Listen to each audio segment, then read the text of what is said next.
स्वामी विवेकानंद का नाम आते ही सबसे पहले एक बात दिमाग में जरूर आती है। वो बात यह है कि स्वामी विवेकानंद जिस किताब को एक बार पढ़ लेते थे उसे वो कभी नहीं भूलते थे। इस बात की चर्चा हर किसी की पढ़ाई के दौरान कभी ना कभी जरूर होती ही है।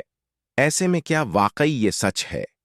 क्या ऐसा हो सकता है कि कोई कितनी भी मोटी या बड़ी किताब पढ़ ले और उसकी एक एक लाइन उसे एक बार में याद हो जाए? ऐसा सोचने पर तो सही नहीं लगता है, लेकिन विवेकानंद की जीवनी पर आए लेखों को पढ़ने से इसकी असलियत सामने आती है। अब एक बार का वाकया बताते हैं। स्वामी विवेकानंद मेरठ में अपने शिष्यों के साथ थे। उसी दौरान स्वामी अखंडानंद भी वहां आए। वहां पास में एक लाइब्रेरी थी। उस लाइब्रेरी से स्वामी विवेकानंद ने एक किताबें लाने के लिए कहा था।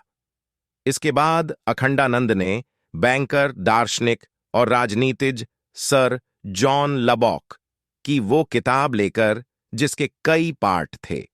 ये किताब ऐसी थी जिसे पढ़ने में लोगों को सामान्य तौर पर 2 से 3 दिन या इससे भी ज्यादा का समय लग जाता था, लेकिन स्वामी विवेकानंद ने उस किताब को एक दिन में ही पढ़ लिया और उसे लाइब्रेरी में लौटाकर दूसरे पार्ट को लाने के लिए कहा। फिर अखंडानंद लाइब्रेरी से दूसरा पार्ट ले आए। उसे भी एक दिन से पहले ही पढ़कर तीसरा पार्ट मंगवाया।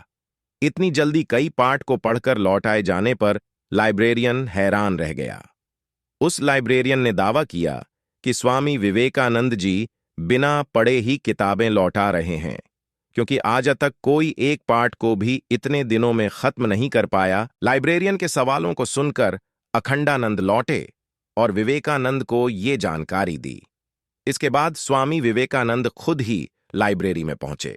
उन्होंने लाइब्रेरियन से कहा कि उनके द्वारा PRH कर लौटाई गई किताबों से वो कुछ भी कहीं से और किसी पेज से कोई भी सवाल पूछ सकता है। इस पर लाइब्रेरियन थोड़ा हंसने लगा। फिर उसने किताबें उठाई और किसी भी पेज को निकाल सवाल पूछने लगा। उसने कुछ देर में ही दर्जनों पन्नों से सवाल पूछ डाले और स्वामी विवेकानंद ने एक एक शब्द के साथ उसे पूरी लाइन सुना दी। ये देखकर लाइब्रेरियन दंग रह गया और उसने हार मानते हुए अपनी गलती पर पछतावा करने लगा था।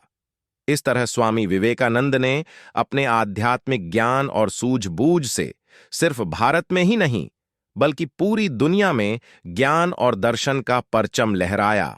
Please do like and share the video. Please subscribe my YouTube channel. Thanks for watching.